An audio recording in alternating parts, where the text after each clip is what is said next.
ई-लाइव study platform पर आप सभी का स्वागत है। इस वीडियो में डिस्कशन करेंगे Himachal Pradesh staff selection commission Hamirpur के द्वारा कौन कौन सी नई नोटिफिकेशन निकाली गई है, क्या क्या इंपोर्टेंट नोटिस जारी किए गए हैं।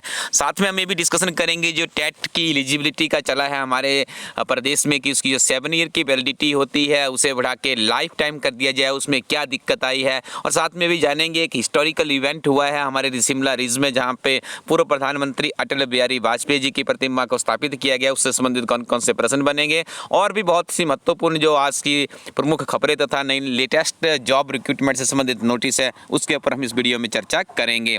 उससे पहले आपको बता दें हमारी टीम के द्वारा एक नई किताब लॉन्च की गई है जिसका नाम है क्लर्क परीक्षा की किताब है। इस किताब में आपको 10,000 प्लस का क्वेश्चन बैंक तैयार किया गया है।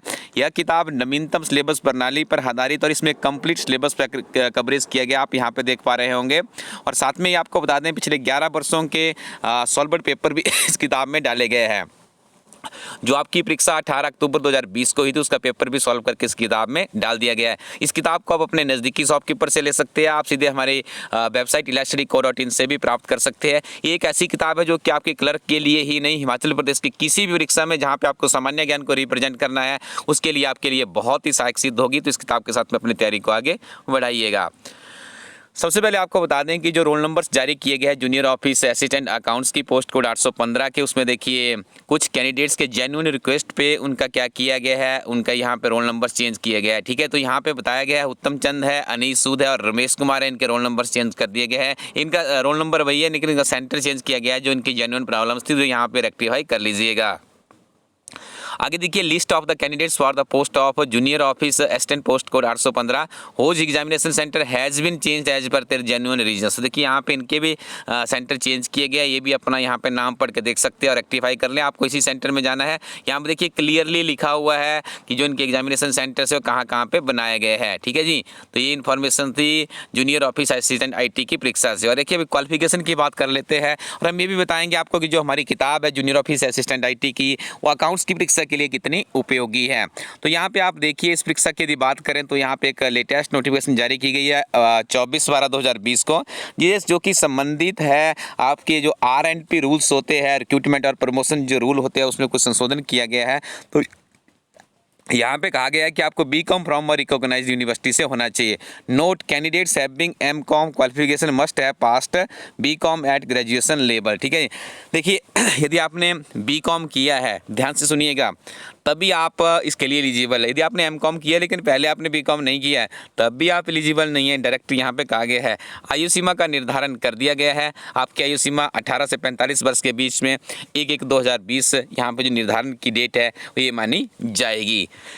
तो देखिए संशोधित नियम थे, बात कर लेते हैं कि जो हमारी टीम के द्वारा GIT परीक्षा की किताब बनाई गई है वो आपके लिए किस तरह से इस परीक्षा के लिए सहायक साबित होगी। देखिए हम आपको बार बार बोल रहे हैं कि ये जो किताब है नवीनतम सिलेबस प्रणाली पर आधारित है। नवीनतम सिलेबस प्रणाली का मतलब है कि आपको कंप्यूटर के GIT की परीक्षा में 120 प्रश्न आएंगे। ठीक है जी, तो 120 प्रश्नों के लिए जो आज तक पहले की पुस्तकें थी उसमें कंप्यूटर का ज़्यादा नहीं होता था। तो हमारी टीम ने क्या किया कि इस किताब में अधिकतर कंप्यूटर का डाला है और जो GK सामान्य ज्ञान की जो लैंग्वेज है उसमें इंग्लिश और हिंदी उसकी जो वेटेज कम हुई उसे यहाँ बिल्कुल रिड्यूस कर दिया गया है ताकि आप अपने कंप्यूटर सेक्शन में एक अच्छे से अपनी मजबूती के साथ में अपनी दावेदारी पेश कर सकें। हमारी ये जो किताब है इसके अंदर हमने एक ओल्ड क्वेश्चन पेपर अकाउंट्स का भी सम्मिलित किया गया है। ठीक है जी, क्योंकि इस किताब में आपको मिलते हैं 10 पुराने ओल्ड क्वेश्चन पेपर जिसमें सम्मिलित किया गया है जूनियर ऑफिस असिस्टेंट परीक्षा के ओल्ड क्वेश्चन पेपर है, कंप्यूटर ऑपरेटर्स का है, डाटा एंट्री ऑपरेटर्स का है, असिस्टेंट प्रोग्रामर्स का है। ये एक किताब है, सारे एग्जाम्स के लिए आपकी हेल्प करेगी। और इसके अलावा हिमाचल प्रदेश में कहीं पर भी GIT की रिक्रूटमेंट होती है चाहे उसमें 85 मार्क्स से आपको कंप्यूटर आएगा उसके लिए भी ये किताब उपयोगी है। तो आप इस किताब के साथ में नियमित रूप से अपनी तैयारी कीजिए, चाहे आपको HRTC GIT का देना है, HP यूनिवर्सिटी में GIT का देना है, उसके लिए भी एक किताब उपयोगी होगी। तो जो GIT अकाउंट्स के अभ्यर्थी उनको बता दें यदि आपने कंप्यूटर के प्रश्न तो आपको वहाँ पर आएंगे ही आएंगे। अकाउंट्स आपने BCom तक पढ़ा है सफिशेंट, यदि आप उसको अच्छे से पढ़ लेंगे तो ये किताब आपका GK वाले पोर्शन को और सेकेंडरी आपको एक विजन दिखाएगी क्योंकि इसमें ओल्ड क्वेश्चन पेपर है, किस तरह के प्रश्न 10 वर्षों के ओल्ड क्वेश्चन पेपर काफ़ी ज़्यादा होते हैं। लेटेस्ट जो कंप्यूटर ऑपरेटर की परीक्षा हाल ही में हुई है उसका पेपर भी इसमें सॉल्व कर दिया गया है। तो ये किताब आपकी बहुत हेल्प करेगी, अच्छे से आप इस किताब के साथ में अपनी तैयारी को आगे बढ़ाइएगा। अब उसके बाद देखिए आगे काफ़ी दिनों से हमें भी इंतजार है इस खबर का कि टेट के लाइफ टाइम वैलिडिटी के लिए करना होगा इंतजार, क्या होगा। देखिए जो राज्य में टीचर एलिजिबिलिटी टेस्ट होता है, आपको पता है हिमाचल प्रदेश शिक्षा बोर्ड धर्मशाला के द्वारा इसका आयोजन किया जाता है और अब वर्ष में 2 बार इसका आयोजन किया जाता है। तो यहाँ पे देखिए यदि बात करें तो उन्होंने कहा है कि दरअसल national council for teacher education यानी NCTE ने भी इस बारे में अभी अधिसूचना जारी नहीं की है। इनका मानना है कि यदि इसको हम 7 साल से बढ़ा के इसकी जो वैलिडिटी है लाइफ टाइम कर दें तो इसके लिए क्या है, अभी जो संस्था है जिसका नाम है national council for teacher education यानी NCTE, इनके द्वारा किसी भी तरह की कोई भी नोटिफिकेशन जारी नहीं की गई है। और आपको पता होगा हमारा देश इन नोटिफिकेशनों के ऊपर ही चलता है, जब तक कोई नियम का निर्धारण लिखित रूप में पब्लिश नहीं हो जाता उसके बाद ये आगे के निर्णय लिए जाते हैं। लेकिन यहाँ पे कहा गया है कि लीगल ओपिनियन ली जाएगी और उसके बाद जो निर्णय होगा उसके बाद ही सरकार इसके ऊपर अमल करेगी। तब तक आपको थोड़ा सा इंतजार करना होगा, ठीक है जी। तो इस अभी तक यही खबर है कि आपका जो टेट है वो अभी तक 7 साल तक की वैलिड है। यदि इस खबर का हम सारांश निकालें, अब देखिए कल हिस्टोरिकल इवेंट्स था हमारी कंट्री। 25 दिसंबर को आपको पता होगा कि सुशासन दिवस मनाया जाता है पूर्व प्रधानमंत्री अटल बिहारी वाजपेयी जी की स्मृति में। तो रिज मैदान पे एक 18 फीट ऊंची, ये देखिए आप इस इमेज को देख रहे होंगे, यहाँ पे अच्छे से अपने दिमाग में बिठा लीजिएगा। 18 फीट इसकी हाइट है। 1.8 करोड़ रुपए खर्च किए गए हैं और 25 दिसंबर 2020 को इसका इनॉग्रेशन किया गया माननीय मुख्यमंत्री श्री जयराम ठाकुर जी द्वारा। यहाँ पे इमेज में आप अन्य गणमान्य व्यक्तियों को भी देख रहे हैं। तो 1 करोड़ 8 लाख रुपए इसके ऊपर खर्चा आया है। 18 फीट की मूर्ति है।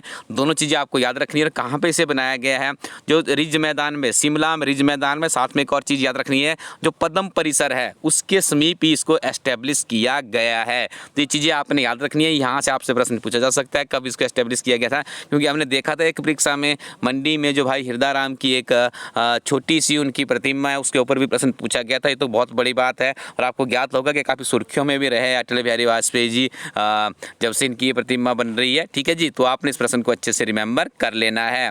और एक और बड़ी खबर आई है कि चौथे राउंड में हिमाचल की झांकी बहार।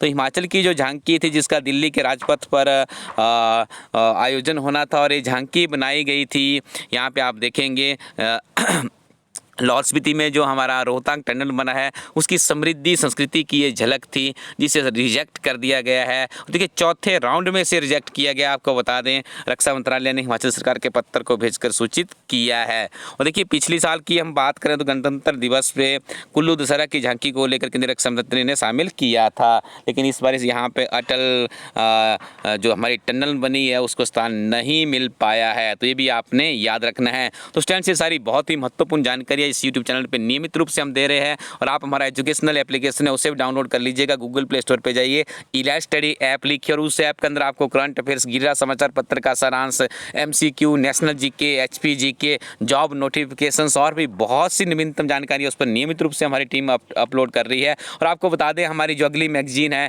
जिसमें आपको मिलेंगे हिमाचल प्रदेश के करंट अफेयर्स, गिरिराज समाचार पत्र का सारांश, राष्ट्रीय तथा अंतर्राष्ट्रीय घटनाओं का स्टिक सारांश, अक्टूबर, नवंबर और दिसंबर के डे टू डे के करंट अफेयर्स की मैगजीन हमारी प्रिंटिंग प्रेस के लिए शीघ्र ही भेज दी जाएगी। और हमारी कोशिश रहेगी कि 1 जनवरी 2021 को आपके हाथ में एक नवीनतम किताब हो और इस किताब के साथ में आप अपनी तैयारी कीजिएगा। कुछ दिनों में उसे हम अपनी वेबसाइट पर भी अपलोड कर देंगे। हिमाचल प्रदेश समग्र अध्ययन किताब आपके हिमाचल प्रदेश को सामान्य ज्ञान की मजबूती के लिए एक बेहतरीन विकल्प है। आप इस किताब को भी ilatstudy.co.in वेबसाइट से परचेज करके अपनी तैयारी को आगे बढ़ा सकते हो। Thank you very much. Keep watching elite study YouTube channel.